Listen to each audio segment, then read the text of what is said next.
Hey guys, welcome back to another video, and today we're gonna make a warrior guide. So I asked you guys on my Discord whether you wanted a short video or a long video, and you guys have answered almost equal. So I think we're just gonna do both. In today's video, it's gonna be the short version where I will be giving you just the face value of what you should be building on your warrior. Warrior needs a lot of counter and some health regeneration, depending on what warrior you are building. Now, of course, there are two warriors. There are the swordsman and the axe warrior. The swordsman is, if you choose that, you're going for like an invincible build where you get a lot of healing, and of course you have some damage, but the main point is getting a lot of healing and a lot of defense to tank all shots, and then deal some damage back, and then slowly taking your opponent down. Axe warrior is kind of the same. You want to build them with a lot of defense, but you also want to build them with a lot of counter and counter damage, meaning that whenever someone hits you, you will counter that, deal bad damage back, and with the counter damage multiplier, deal a bunch of damage back. Alright, so now I will show you my skills and pals that I would be using for a warrior. Then we will go into prayers, relics, and then items I will talk a little bit about, and then you guys can go on your day and have a better warrior. So I have taken a point on the axe warrior side. I am not too familiar with the martial sage. Martial sage or the swordman. You can always copy this and try it for yourself. I have tried to include both, so they will give a little bit of both. We can see here in skills and pals, in my opinion, it's mostly the same, just because that these skills are just amazing. So you want to have the Nature's Renewal and the Shroom Shield in order to tank the mage skills at first round in PvP. And if you didn't know this, there's something called the triangle of PvP, where warrior kills archer, archer kills mage, and mage kills warrior. That's like how the system works, and I've seen that on multiple accounts. Definitely on the free-to-play account, we get destroyed by our mages, even lower mages, because they don't attack as frequently, so we don't do as many counterattacks. Whereas archers, we do a lot more counterattacks because a lot more attacks are coming towards us. So they're most likely the same here, and you can always substitute these out. So of course, a lot of you guys are not going to have Blitz Assault, where you could swap out something like Speed Surge. Coin Bomb is a really good idea as well. Wild Gust, Clone could also have its uses, and yeah, as well as these this arm one. You will probably, it's only if you're going for like a long survivability type of play, because if you're stunning them, they're not going to attack you, so you don't deal a lot of damage back. So it could be a tactic to get your Shroom Shield or your Nature's Renewal back and heal up a little bit more. Of course, you want to use Smoke Bomb to make them take more damage. You can always switch easy breezy in with this instead. You could maybe try something with Blade Pierce if you're feeling like that. Wild Gust is also a good idea. Worldly Snare is one of my favorites on Archer. It has its uses in PvP on Warrior because your counters are able to crit, so you could also try it through there. Of course, I would do the same on the others, though I wouldn't use Worldly Snare on PvE. Maybe in boss, but I haven't tested it that much on Warrior, but I see a little bit of a decrease in damage on Archer. Let's go to pals. So pals, almost the same. We have the PvE, PvP, and boss, where they're looking pretty much the same because warrior are looking for pretty much the same. So what can we see out of this? So of course you can take the pink pals. The pink pals is going to help you a lot. You can always switch the tortoise in with the panda. You can always switch the electric pup with the hero bird. There's also always some swaps you can do.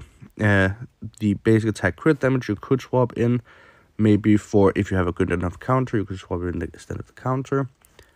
There's the Rainbow Guardian. Of course, the Rainbow Guardian would go instead of the Ultra Clean Flat Fighter. But the main point is that you want to have something that decreases damage. You want to be able to gain your active skill faster so you can make them take more counter damage. You want to have something speed, attack speed. I'm not too sure about that one. Of course, you could try something like Cap to detonate once you're using an active skill. You could use something like Chicken Hood to get more basic attack damage. You kind of want to stay clear of the Snow General and the Tipsy Snail because, well, the Tipsy Snail is only for PvE, and it will make them come slower towards you, making you deal less damage. So it's like in niche situations where you kind of want to do that. If you're almost dying, then you can get your heals up again using this one as well in PvP if you want to do that. But just be clear, you're reducing the amount of counters you do as well. Then we have my prayer statue, and in prayer statue, it is you can go a lot of routes here. Oh, I just want to say the pals, I would use all of these on Martial Sage and X Warrior, just so you know. Okay, so then we have our prayer statue.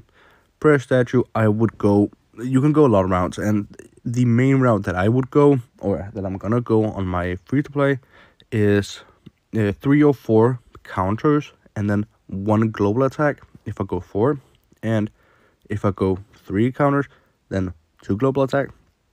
You could also go 2 counters, 2 global attack, and then 1 global HP, because you're going to be needing the HP to get more attack. Though you could also definitely on Martial Sage, the sword line, you could go for 2 counter, and then maybe 3 HP or 2 HP, 1 global attack. You could do like that. You could also go, instead of HP, you could go defense. That's definitely something to think about. On my builds, I have not gone anything defensive. I'm only going offensive because I love the offensive stats that comes with this. Then, of course, tech. Just get the best you can. Always, I would always just go for the attack once I can. Of course, always max your right side and then go left side and then go for attack first. That's just what I've gotten. Well, I'll take it later. Okay, so we have our relics. Of course, you want to be using a counter relic. I have not seen many uses for any of these that are really standing out to me. Of course, I just use the kite in order to gain more damage after using skills. Here, if you're using the cat for more active skill damage, you could use this, increase cat and deal pal damage by 8%. It's pretty nice. If you want to use the Snow Drone, Snow Sprite, any of those that it decreases their attack speed, you could use this in order to get some more damage. Panda Pals, okay, and Cactus Bell you're not really going to be using. And then Speed, Fox, Octopus. You could do this once you get the dog, the pink dog, of course. Books, there are 2 main books that you want to focus. This is for boss damage or PvP. PvP, this is just for boss. PvE. This is for PvP and PvE, just stages before you come to the boss. It is amazing to get that increase of 10% damage. And these other books are really not helping because these are mostly focused on boss damage, where I think becoming immune to damage for 3 seconds once your health falls below 70% is just amazing. And really useful in a lot of game modes to gain more damage. And this is just nice 10% attack in PvP and PvE stages. Then we have the time statue, and I would use, there's 2 things you can use. There's the, if you're using the disarm, you can use it, or you could use the boost effect of Drain Bomb, Easy Breezy, and Take It Slow. That are these. That is the easy breezy. So you can reduce it by reducing the attack by another 10%, so 30%, which is nice. Getting some more, so you don't take as much damage, but still doing all your counters with full counter damage. So it's definitely something to think. It's definitely something to think about. Whether you should take which one, and I would probably take the rain, easy breezy, and take slow, since then you're still getting all the counters off. Of course, this will help you regain health as well by keeping them stunned, but this will decrease their attack, so you can always get your health back. Here, there's probably just one I would go for, and that is the Blitz Assault here. I think that's an amazing one. If you have Blitz Assault, you should be using this. I don't really see, of course, with this one, when we actually get these, this could be quite nice. Then else you could, if you are using Wild Gust or Blade Pierce, if you want to try those out, you can actually restore some HP, which is kind of nice, making sure that you can actually save some health and regen them. Then we come to souls, and there are some souls that you want to steer clear of, and some souls that you kind of want to try out. So, in my opinion, souls as well are really attack based. For me, at least, I do have 7 levels on this one, just in case. But else, you can see I'm going for full combo, crit, and attack bonus. On a warrior, I would go a lot into counter, so maybe like a 24 level into counter for me, and then I would go some into attack bonus. That could also be a split between attack bonus and a basic attack damage. Could be a good split there. Then else, I could, depending on what I feel like I need the most, you could go a crit resistance, HP bonus, or defense bonus. Going some levels in there as well could help you out. For pink souls, I'm not really sure what kind of pink souls you would need. There's always this one, definitely for the sword path, where this gives you a lot of health and regen. We do have this one, which will give you a lot more defense, and this is probably more in boss situations where you take a little bit less damage. Of course, there's this one, global attack healing rate, which I think is amazing as well. Definitely for both paths. You have this one, which I don't think anybody should be using. Crit resistance, pal crit rate damage, or crit damage. I don't understand what pals really are meant to do here. Crit damage bonus and skill damage, skill crit bonus. I don't really see. I think the others are better, but definitely something to keep in mind. We have the counter damage, which is amazing. So this is definitely something you can go for, but I would go for maybe something like this first, just to get a healing rate as well, but something you could definitely think about. This one is maybe later in the game because you're not going to be needing the combo, but boss damage is nice and appreciated. Then we have this one, basic attack damage and skill damage. This one is also a really good one that you could focus on later on. I do think that for the start, you should be going for maybe the global HP or HP regen bonus, or the global attack healing rate. I think those are the 2 best ones for warrior at the time, and later on you will be met with, you can choose this one with the counter damage. Also, you can choose the boss damage here, or the basic attack damage. I think the counter damage then is the best one of those. Then we can check artifacts and what I think is the best one here. So I do think that this can be used, and this can actually be used in order to knock them back. So if you guys don't know, you will confuse them. That lasts for 5 seconds, where they can't attack you, and that is a great way to make seconds last longer, when you can get your skills back and heal more. That's the main focus that we're doing. I have the Raven. I don't think this is worth it. I don't really see a use for it for warrior. I do see a little bit of a use for it in mage, of course. And there is something with, if you're lucky enough to cast clone, then you will have 2 clones. That could be very, very overpowered. Haven't seen it happen yet, but I haven't been looking for it. Of course, this one is really good, nice, 30% additional AoE damage from basic attacks, combos you're not going to be using. This one is amazing as well, in my opinion. Basic attacks, combos, and counters unleash an additional 1 to 5 bullets. Each bullet deals 10% of course basic attack damage. That is amazing. So actually, when I'm thinking about that, maybe I should go and put some more into basic attack damage, since that will deal some more basic attack damage, and I'll do some more damage. So that could definitely be something for me to think about. Then we have our mounts, and there are a lot of mounts.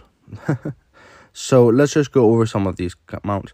So you could go this one, but it's always not the best one here. It's just gonna knock them back. We haven't unlocked these yet, so I won't be talking about these.